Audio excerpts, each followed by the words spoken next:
오늘 민수기 9장 1절에서 14절에서는 이러한 정결한 준비를 위해 마지막으로 하나님께서 우리에게 요구하시는 게 있는데 그것이 바로 유월절을 지키라는 것입니다. 유월절은 정결의 완성이기 때문에 그렇습니다. 이 유월절을 하나님께서 1월 14일 날 지키라고 분명히 하셨는데 이 민수기에서는 2월 14일 날 이 유월절을 한 번 더 지키라고 명하시는 겁니다. 두 번째 유월절도요, 하나님께서 뭐라고 말씀하시냐면 이 두 번째 유월절을 주지만 모든 율례대로 지켜라. 그러니까 날짜는 바꿨지만 본질을 바꾸지 말라. 이렇게 이야기하십니다. 하나님께서는 형식보다는 본질을 더욱더 중요하게 여기신다는 것입니다. 그 본질을 위해서 이 두 번째 기회를 주시는 겁니다. 사실 이 두 번째 유월절은 그리스도의 모형이고 그리스도의 예표입니다. 하나님께서는 우리에게 너희가 진군하기 전에 인생의 두 번째 기회를 놓치지 말라고 말씀하십니다. 그것은 유월절 어린 양 대신 예수 그리스도의 피로 우리가 구속받고 그와 동행하며 그의 말씀을 따르는 삶입니다.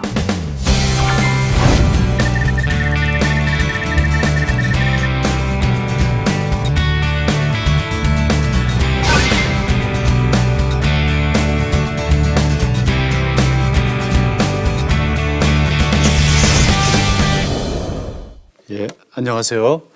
아세아나 신학대학교에서 우리 학생들을 섬기고 있는 이한영입니다.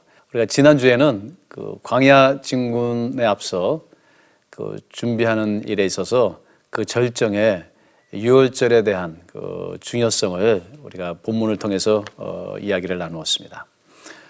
이렇게 온전한 준비를 마치고 이제 그들은 나팔을 불면서 그 10장에 보면은 광야로 진군합니다. 1장부터 10장만 우리가 읽어보면은 이 출애굽 한 1세대는 광야 진군에서 성공할 수밖에 없습니다. 큰 기대를 가지고 나팔을 불면서 이제 언약궤를 메고 진군을 시작했습니다. 9장 23절에 보면은 그들의 완벽한 모습을 볼 수 있습니다. 그런데 11장을 시작하면서 아무 설명 없이 11장 1절부터 갑자기 그 이스라엘 백성들이 하나님께 원망하는 불평하는 모습이 거기에 전개됩니다. 우리 독자들은 성경을 읽다가 왜 이러지? 그렇게도 거룩했었는데 11장에 아무 이유 없이 그들은 불평과 반역의 이야기를 이제 전개해 나갑니다. 이를 저는 타락의 역설이라고 말하고 싶습니다. 이런 행동 양식은요, 사실 우리 창세기 3장에 보면요, 우리 타락한 인간의 절대 죄악성을 역설적으로 잘 반영해 줍니다.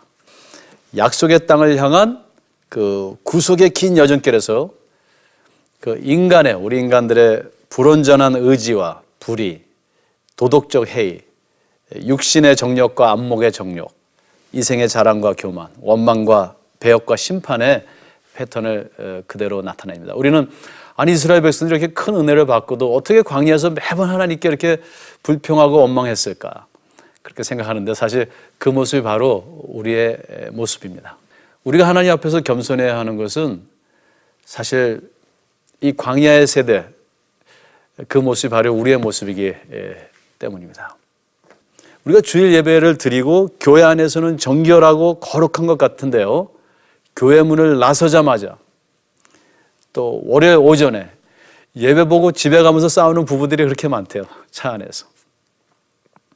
갑자기 돌변하는 우리의 역설적인 모습과도 이 민수기 11장의 이야기가 유사합니다. 이런 부정적인 것만이 물론 민수기의 메시지는 아닙니다. 이 광야 진군의 준비 1장부터 10장이고요.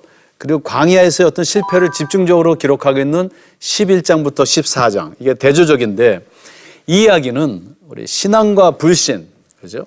어떤 패배와 승리, 이런 여러 가지 그 충돌에도 불구하고 끝내 여전히 그 진영 가운데 함께 하시는, 그죠? 머무시며 광야에서 이스라엘을 인도하신 하나님의 자비하심과 그리고 언약 성취의 서문이기도 합니다.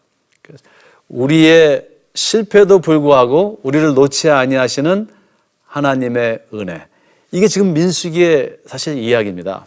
아브라함이 위대한 게 아니죠. 여러분 아브라함 이야기를 보면 얼마나 아브라함이 나쁜 사람인지 몰라요. 근데 아브라함 같은 사람을, 야곱과 같은 사람을 믿음의 조상으로 끝내 만들어 주시는 그 하나님의 은혜가 성경의 이야기입니다. 궁극적으로는 자비롭고 은혜롭고 노하기를 더디하시는 인자와 진실이 많으신 하나님, 출애굽기 34장 6절의 말씀이죠. 그분의 은혜와 구속의 이야기가 바로 지금 광야의 이야기입니다. 그렇지만 오늘은요, 우리가 민수기 1장부터 11장부터 14장에 집중적으로 지금 기록되어 있는 그 광야에서의 실패 이야기를 우리가 한번 살펴보겠습니다.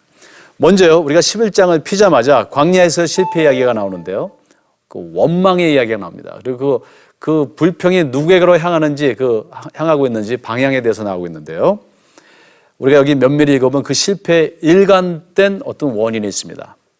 그것은 그들이 항상 원망하는 거예요. 불평하는 거예요. 그 원망의 내용을 살펴보기 전 저는 그 원망의 구조와 그리고 방향을 한번 살펴보고자 합니다. 자, 우리 그들의 원망을 보면요, 항상 주변에서 불평하다가 중앙으로 가고요, 그리고 밑에 사람들이 원망을 시작하면요, 그게 지도자들에게 갑니다. 위로 갑니다. 그죠? 사실 그 하나님께서 그 민수기에 보면 너희가 나에게 10번 나를 적대시했다 이렇게 이야기하셨는데, 민수기에는 7개의 그 불평 사건이 기록되어 있습니다. 여기 보면요, 이 불평이 백성들부터 시작하는데 사실은 이 외국인으로부터 시작합니다. 그들 중에 섞인 무리. 그래서 나중에는 지도자, 지파 대표들, 레위 자손들, 그리고 나중에 모세와 아론도 하나님을 신뢰하지 않는. 그래서 하나님께서 마지막에 모세한테 이야기하십니다. 너희가 나를 믿지 아니하는구나. 이 작은 불평이 점점 커져서 끝내는 지도자에게까지 왔고요. 그리고 맨 처음에는 모세에게 불평하다가 하나님께 불평하는 것으로 끝나는 모습을 볼 수 있습니다. 진영에서 불평이 시작했는데요, 점점점 성막으로 들어와서 이제 성직자들의 불평으로 확대되는 것을 볼 수 있습니다. 이 불평이 밑에서 위로, 그리고 주변에서 또 중앙으로 이렇게 확대되는 모습들을 우리가 여기서 볼 수 있습니다. 자, 특별히 여기서 우리가 두 번째 원망의 스토리인 11장 4절에서 35절의 말씀 한번 살펴보겠습니다. 제가 11장 4절을 읽겠는데요, 이스라엘 중에 섞여 사는 무리가 탐욕을 품음에 이스라엘 자손도 다시 울며 가로되 누가 우리에게 고기를 주어 먹게 할 것인가. 이 두 번째 원망의 본문요, 자세히 면밀하게 읽어보면 지금 이 원망 이야기에는 두 종류의 사람들과 두 종류의 음식이 여기 지금 언급되고 있습니다. 자, 먼저 이 두 종류의 사람들을 한번 살펴보면요, 11장 4절에 그들 중에 섞여 사는 다른 인종들이다. 그리고 또 한 그룹은 이스라엘 자손들이다. 이렇게 했습니다. 그래서 이 광야의 무리에는 그들 중에 섞여 사는 이방인들이 있었고요, 그리고 히브리인들이 있었던 것이죠. 이 이스라엘 자손들입니다. 이스라엘 자손들은요, 얼마 전만 해도 지금 엄청난 기적을 경험했죠. 홍해 바다를 건너는 기적을 그들이 경험했습니다. 그리고 그들이 거룩한 백성 제사장 나라로서 그 진영을 정결케 하고 지금 나팔을 불면서 진군했던 사람들이에요.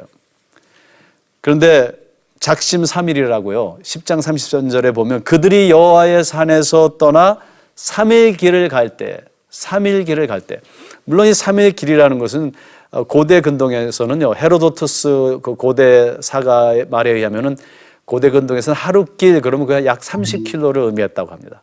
그러면 3일 길이면은 90km겠죠. 근데 여러분들 우리가 이 서울에서 90km를 3일 동안 걸으려도 힘들지만 한번 광야에서 아이들을 데리고 그 척박한 땅에서 90km를 한번 걸어가 보십시오. 저는 그 광야에 한번 가봤는데 그냥 이렇게 발을 디뎌고 서 있다가 지쳐서 그냥 앉아버렸습니다. 그러니까 사실 굉장히 힘들었어요. 그렇지만 이 3일 길을 참지 못했습니다. 그리고 3일도 채 안 돼서 11장 1절에 보니까 시작하자마자 이들은 길을 멈추고 하나님을 원망하며 모세를 원망하며 이는 점차 절망과 불신과 저주와 배교로 확장돼 가지고요. 끝내 그들은 광야에서 40년을 방황하다가 비참한 죽음을 맞이하게 됩니다. 물론 이 약속의 땅이라는 그런 꿈에도 불구하고 그 과정이 광야라는 것 참 힘들죠. 척박한 그런 현실의 격차가 너무 컸던 것입니다. 그들이 생각했던 광야가 아니었던 것이에요. 그들이 생각했던 하나님의 인도하심이 아니었던 것이에요. 여러분들 인생이란 어떻게 보면 이러한 우리가 그 꿈과 현실의 괴리를 좁히려는 실존적 갈등과 그리고 발버둥침의 연속이라고 말할 수 있겠죠. 그리고 여전히 현존하는 그 격차 속에서 우리도 종종 실망하고 회의와 불신과 원망에서 벗어나지 못할 때가 있습니다.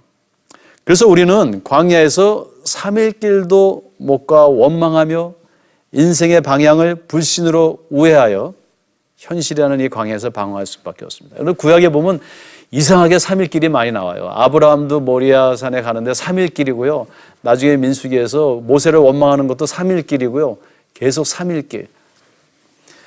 그러나 이 출애굽기와 민수기를 함께 우리가 보다 더 세밀하게 읽어보면 이스라엘 자손들의 그 실패의 보다 더 근본적인 원인은 그 3일 길에서의 지침이 아닙니다. 그리고 그 환경이 아니었어요. 그 척박한 광야라는 현실이 아닌 다른 것에 있음을 우리가 발견할 수 있습니다.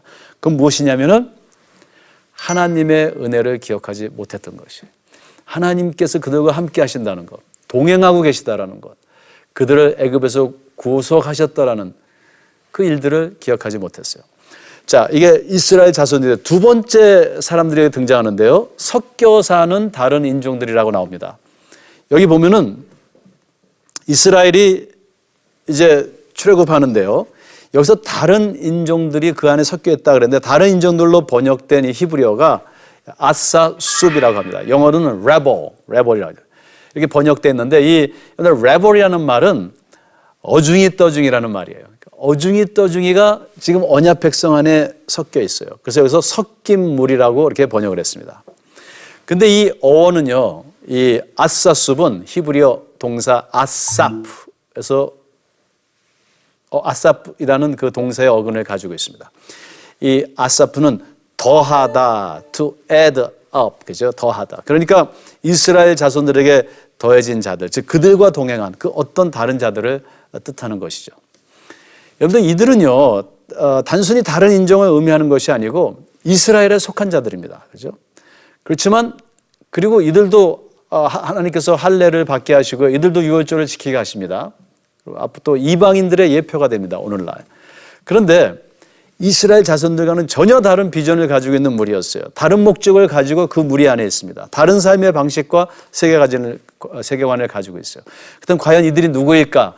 거기에 대해서 우리가 여러 가지로 분석해 볼 수 있지만 분명한 것은 뭐냐면요. 출애굽기 12장 38절에 보면 이스라엘이 애굽에서 나올 때에 많은 다른 자들이라는 단어가 나와요. 많은 다른 자들.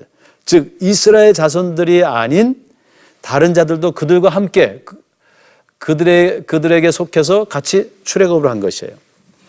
그런데 출애굽기 9장 20절을 보면요. 바로의 신하들 중에 이스라엘 자손들의 그 하나님을 두려워했던 자들이 언급됩니다. 그죠? 하나님께서 막 재앙을 내리시고 이러니까요. 바로의 신하들이 그 레나라 우리가 섬기는 신보다 여호와 신이 더 위대하구나 이렇게 생각한 것이겠죠. 그리고 그들이 하나님을 두려워했다. 여호와 하나님을 두려워했다. 그래서 그들이 이스라엘 자손들의 하나님을 무서워했던 것은 그 7장부터 계속된 그 재앙 때문이죠. 그러니까 이스라엘 자손들과 함께한 이 다른 자들의 대다수는 이스라엘의 하나님을 두려워해서 바로의 명을 따르지 아니하고 그리고 그로 인해서 애굽에서는 더 이상 살 수 없는 이스라엘 자손들과 함께 고국을 떠나야 했던 애굽 사람들이었습니다. 하나님께서 약속하신 땅의 꿈을 가진 거룩한 제사장 나라의 꿈을 가진 이스라엘 자손들과 그리고 하나님의 재앙이 두려워서 보다 더 나은 환경을 소망했던 어중이 떠중이죠. 애굽 사람들이 지금 함께 광야에서 가나안을 향해 진군을 하고 있는 것입니다.